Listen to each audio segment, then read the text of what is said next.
Hidang juadah buat tetamu. Juadah dijamah sebelum berkata. Segmen bercerita, kita bertemu. Salam sejahtera pembuka kata. Di hari yang indah ini, bertemu lagi kita dalam rancangan Mari Bercerita. Diharapkan agar anda semua di luar sana berada dalam keadaan yang baik dalam menangani pandemik COVID-19. Teruskan bertabah dan kuatkan semangat ya. Berbalik semula kepada tujuan kita pada hari ini, iaitu untuk membahaskan tentang sebuah novel. Novel Komsas yang menjadi pilihan pada hari ini ialah merupakan sebuah novel fiksyen bahasa Melayu tingkatan 2 hasil karya Zulaiha Paikon. Pastinya pelajar di tingkatan 2 sudah terlintas di fikiran dan tahu akan novel yang saya maksudkan ini. Novel ini mengetengahkan idea imajinasi tentang inovasi sains yang sangat luar biasa pada pandangan saya dan pastinya kalian juga. Novel yang saya maksudkan itu ialah Jejak Monpus. Mari kita membaca.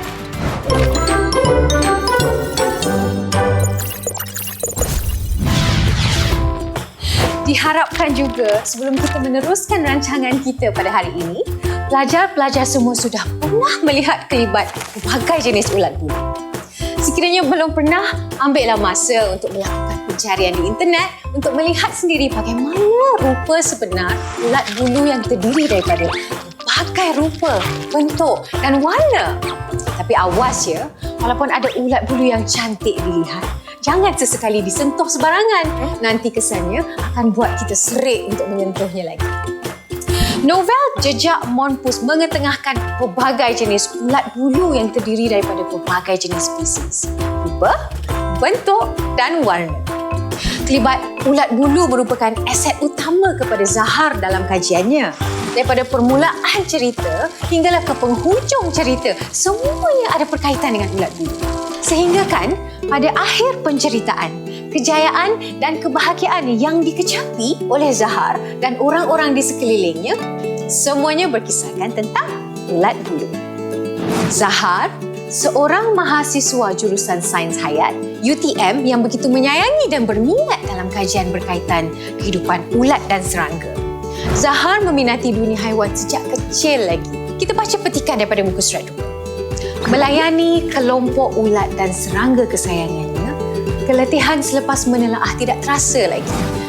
Bermonolog dengan hawk moth, pus-pus, kuning pucat, kumbang badak, merak dan yang lainnya membuatkan hatinya tenang.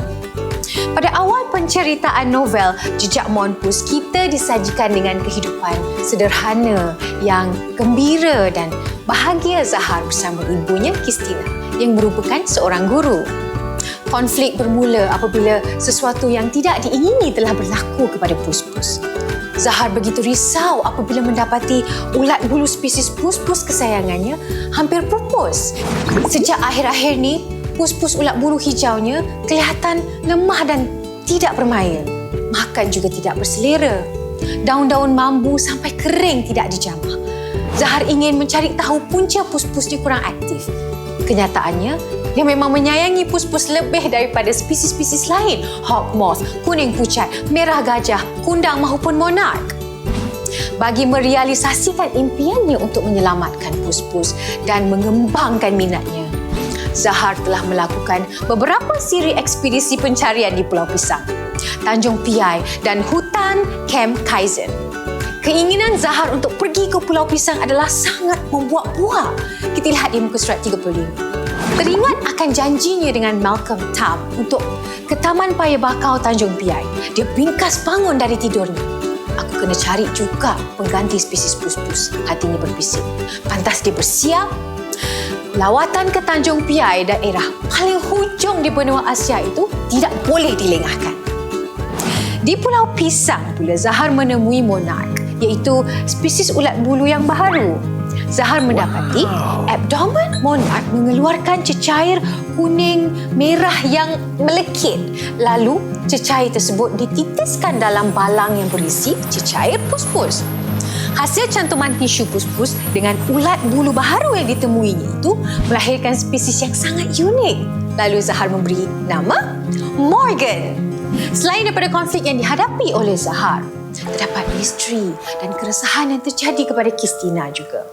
Ianya bermula setelah Christina ternampak kelibat seorang lelaki dalam lingkungan usia hampir separuh abad menemui Faridah pada waktu rehat.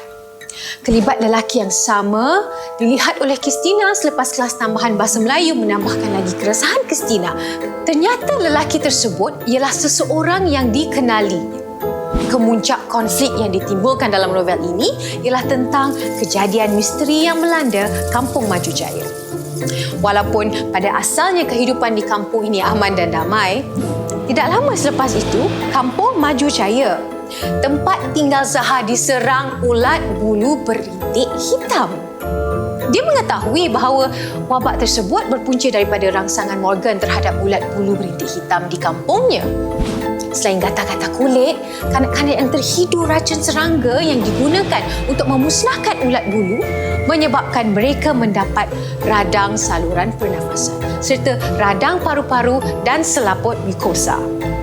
Penduduk kampung pula telah dihidap penyakit batuk, sesak nafas. Akibatnya klinik kampung itu terpaksa beroperasi 24 jam. Keadaan semakin meruncing apabila penduduk kampung mulai bimbang. Kerana musibah ini bukan hanya menyerang manusia, tetapi juga haiwan ternakan. Pada masa ini, Zahar menyimpan tekad untuk menyelesaikan masalah yang melanda kampung. Kemarahan penduduk kampung perlu diredakan segera. Zahar yakin Morganlah penawar bagi serangan ulat bulu di kampungnya dan nekat untuk meneruskan misinya. Dalam usaha mencari penawar, Zahar terpaksa mengorbankan Morgan kesayangannya. Turut menghiasi kemuncak konflik ini, babak persengketaan yang berlaku di antara Zahar dan Ripin juga semakin memuncak. Namun begitu, Zahar meneruskan misi mencari penawar dan terhasillah Monpus, sejenis ejen biologi. Penduduk kampung terasa lega kerana suasana tenteram kembali. Hasil inovasinya itu, dia meraih anugerah dalam Majlis Anugerah Produk Inovasi UTM. Kejayaannya mencipta Monpus melayakkannya menerima anugerah akademik negara serta beasiswa kerusi Chancellor. Zahar dipersilakan naik ke pentas serta diumumkan sebagai penerima anugerah beasiswa kerusi Chancellor mewakili salah seorang pelajar Asia. Profesor Dr. Baharudin dijemput naik ke pentas untuk menyampaikan anugerah tersebut. Zahar seperti mengenali lelaki di hadapannya dan memanggil lelaki itu ayah. Zahar dan Dr. Baharudin berpelukan. Begitulah tadi sinopsis keseluruhan serba ringkas tentang penceritaan novel Jejak Monpus yang dihadirkan dengan 19 bab semuanya. Diharapkan anda dapat mengikuti keseluruh sinopsis yang telah saya sediakan. Banyak lagi sebenarnya adegan menarik yang terkandung dalam novel ini. Untuk mengetahui dengan lebih lanjut tentang adegan-adegan tersebut, disarankan agar kalian semua dekat luar sana mendapatkan dan seterusnya membaca naskah novel ini sendiri, ya. Baiklah, kita akan berehat sebentar. Bertemu lagi selepas ini untuk segmen yang seterusnya. Jangan ke mana-mana. Teruskan bersama saya.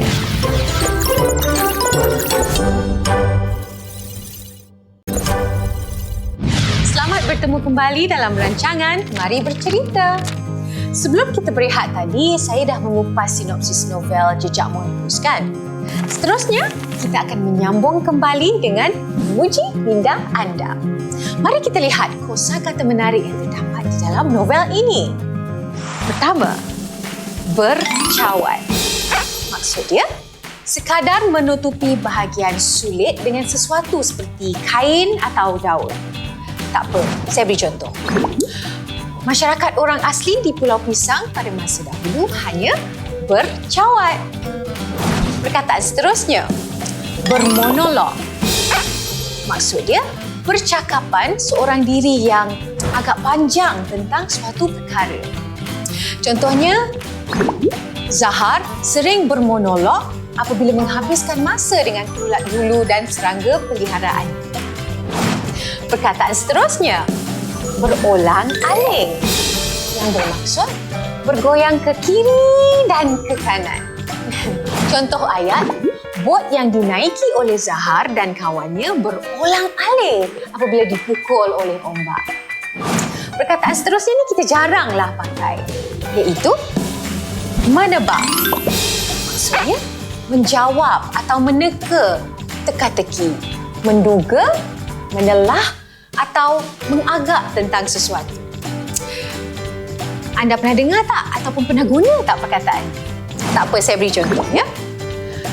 Kristina cuba untuk menebak apa yang sedang bermain-main di dalam fikiran Zahar. Perkataan seterusnya, saya pun jarang pakai perkataan ni. Itu galak.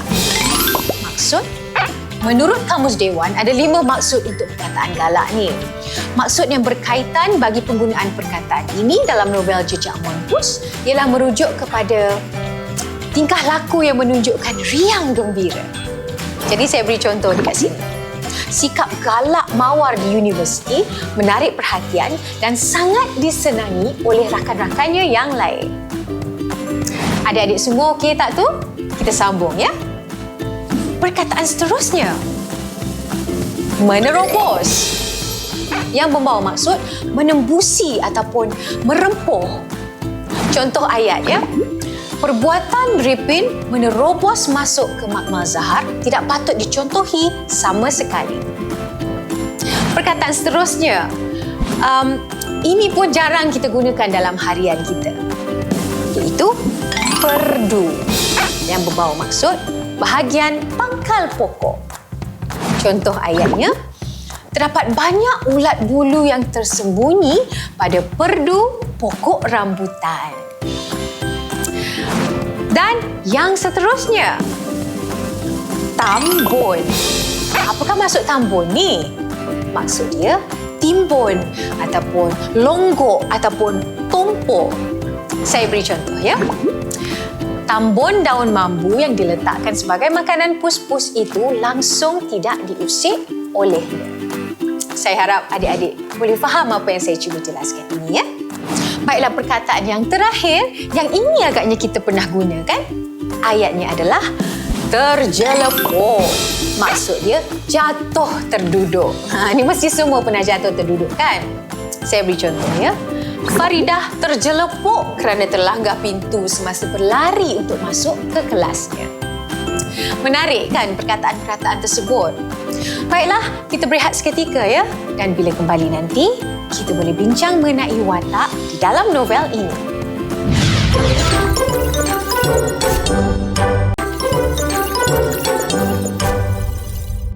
Selamat kembali ke Mari Bercerita bersama saya, Nadia Akila.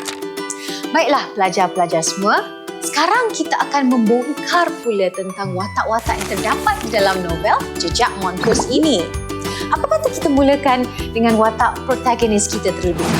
Watak dinamik Zahar ini adalah merupakan watak utama yang memainkan peranan yang sangat penting sebagai penggerak cerita dalam novel ini. Watak Zahar telah ditampilkan di dalam setiap bab dengan pelbagai karakter. Watak Zahar merupakan kekuatan cerita ini kerana setiap penceritaan, perjuangan, pengorbanan, malah kejayaan yang diketengahkan adalah berkisar pada kisah pemuda ini. Selain daripada itu, sikap yang dibawakan oleh Zahar sangat positif walau dalam apa jua keadaan sekalipun, dan ini boleh dijadikan contoh oleh setiap orang pelajar di luar sana. Beliau merupakan seorang yang gigih dan tekun berusaha dalam melakukan sesuatu perkara. Malahan tidak mudah mendabik dada dan berpuas hati dengan kejayaan dan anugerah yang telah diperolehi.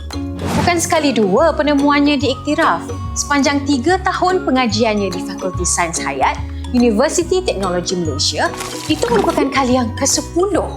Ini di muka surat 34. Zahar juga bersikap penyayang akan haiwan. Kita boleh lihat ketikan muka surat 2. Pus-pus, bangun. Ini satu lagi. Makin hari makin hijau. Tapi tak apa. Aku suka. Hijau memang cantik. Aku suka kehijauan. Nah, makan ini. Biar tambah hijau. Selain daripada itu juga, watak Zahar ini merupakan anak tunggal dalam keluarga dan berumur 22 tahun yang mempunyai semangat, kesungguhan dan cita-cita yang tinggi untuk berjaya. Ayahnya pula meninggalkan keluarganya sewaktu dia berumur 10 tahun. Zahar tinggal bersama-sama dengan ibunya, iaitu seorang guru di kampung Maju Jaya. Dia amat menyayangi ibunya dan banyak menghabiskan masa melakukan pencarian dan eksperimen di makmalnya. Watak ini sangat disenangi dan disayangi oleh semua orang di sekelilingnya kerana mempunyai personaliti yang sangat baik dan menyenangkan. Seterusnya, mari pula kita mengenali watak utama kedua yang terdapat di dalam novel ini.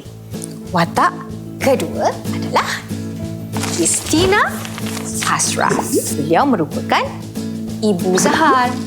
Seorang watak yang sentiasa ada di samping Zahar walaupun dalam apa jua keadaan pun untuk menyokong anaknya seperti tulang belakang. Seorang yang cantik dan bergaya walaupun berumur lingkuhan 40-an. Penulis yang aktif dalam Persatuan Penulis Johor. Ibu yang penyayang tetapi tegas. Kita lihat petikan di muka surat 6. Jangan buat perangai macam tu kalau makan depan halayak. Nanti orang kata tak ada adab, tegur Christina sambil memandang Zahar yang leka menyuap nasi ke mulut. Selain daripada watak protagonis, novel Jejak Monpus juga ada menampilkan watak antagonis. Terdapat satu watak antagonis yang sangat menyerlah di dalam novel ini. Watak Ripin digelar sebagai kutu kampung kerana banyak terlibat dengan melakukan perkara yang tidak baik. Di dalam novel ini, di antara perlakuan tidak baik yang dilakukan oleh Ripin dan berlaku ke atasnya adalah seperti berikut.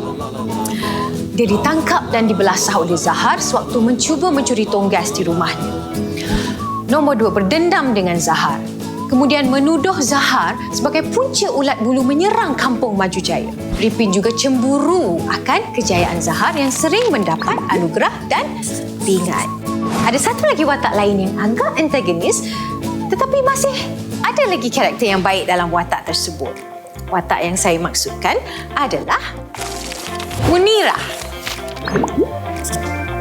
Munirah membawa watak yang kurang disenangi dan juga turut membawa watak yang baik. Watak ini dapat mencetuskan permainan perasaan cinta yang bertepuk sebelah tangan sahaja. Dengan adanya watak ini, proses penceritaan di dalam novel ini telah menjadi lebih menarik. Selain daripada itu, Munirah juga adalah rakan sekuliah Zahar di universiti. Seorang yang cemburu kerana tidak senang melihat Mawar dan Zahar berbaik-baik. Menyimpan perasaan untuk memikat Zahar walau dengan apa-apa cara sekalipun. Merupakan ahli kumpulan White Rose, iaitu kumpulan belajar di universiti. Dia juga seorang yang optimistik dan suka akan cabaran. Itulah tadi di antara watak-watak yang terdapat di dalam novel Jejak Monpus. Menarik kan? Okey, mari kita lihat peribahasa dari buku ini pula. Jom! Selamat bertemu kembali dalam rancangan Mari Bercerita edisi novel Jejak Monpus.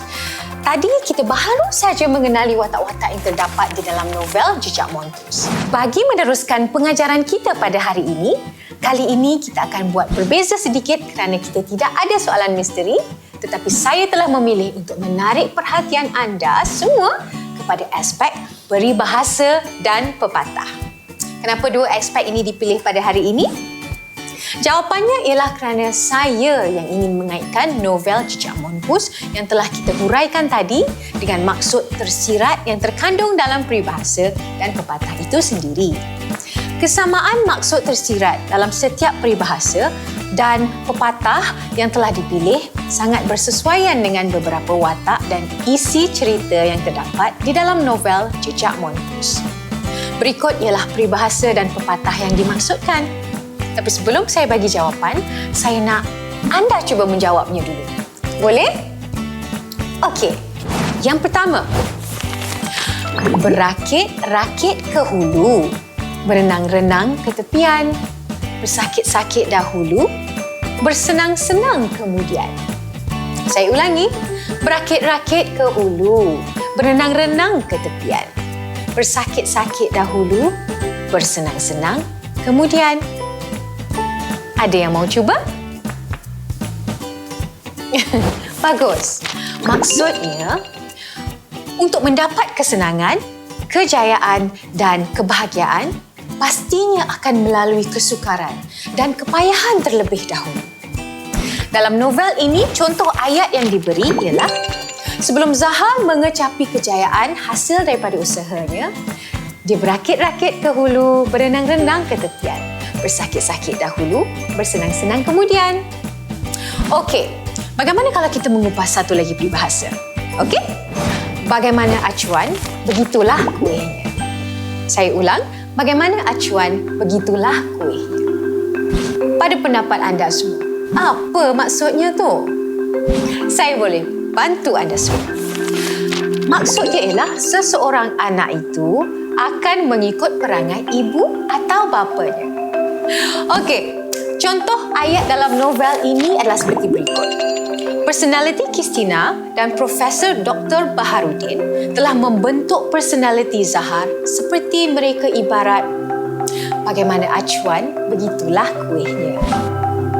Dengan memahami setiap maksud peribahasa dan pepatah serta contoh ayat di atas, pastinya akan dapat menarik pemikiran kita untuk mengaitkannya dengan watak dan isi cerita novel Jejak Monpus. Pasti ada perkaitannya dengan novel ini kan? Tepuk dada, tanyalah selera. Rasanya kita sudah berada di penghujung rancangan pada hari ini. Segala yang tersirat dan tersurat tentang novel ini telah saya kongsikan sebaik yang mungkin buat anda semua. Diharapkan agar perkongsian saya pada hari ini akan dapat membantu anda untuk lebih memahami tentang novel ini. Jadikanlah sikap kesungguhan, semangat dan pemikiran Zahar sebagai panduan kepada kita untuk menjadi seorang yang boleh menyumbangkan sesuatu yang baik kepada orang lain kelak. Akhir kata daripada saya sebagai hos hari ini, jadikan amalan membaca sebagai suatu kebiasaan buat kita. Membaca itu adalah amalan yang mulia, hendak 1000 daya. Tetapi kalau sebaliknya, pasti akan ada 1000 dalih. Semoga berjumpa lagi di lain waktu. Sekian untuk hari ini dan terimalah serangkap pantun daripada saya. Jejak Monpus novel dikaji. Buat tatapan saudara-saudari. Rajin-rajinlah untuk mengkaji. Saya di sini mohon diri.